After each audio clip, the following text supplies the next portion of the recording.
Chiron kasi, since yung Chiron ay nasa second house niyo, signifier din kasi ito ng hindi magandang deal. Pero titingnan po natin, alright, kung hindi ba or okay ba, kasi nakadepende naman po yan. Pero since yung Chiron ninyo dito, naka-trine siya sa MC ninyo, which is original house, 10th house, signifier to ng success, and then yung south node nyo dito ay trining siya sa south node natal chart. Okay, so sandali lang. Spirit guides, additional message. Oops, oh wow.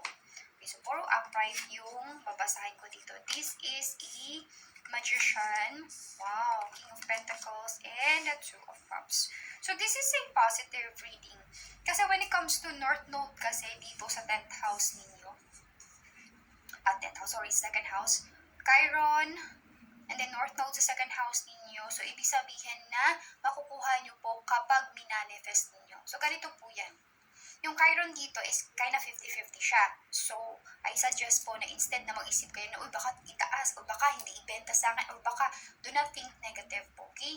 But instead, ito yung i-manifest ninyo.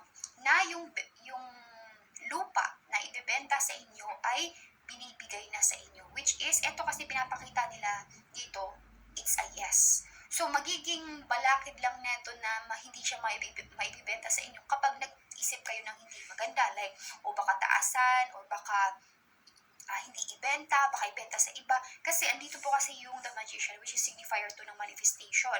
So, ibig sabihin, kung ano po yung lagi nyong iniisip, lagi ninyong tawag neto? Yeah, kung ano yung lagi tumatakbo sa isip ninyo ay namamanifest nyo po.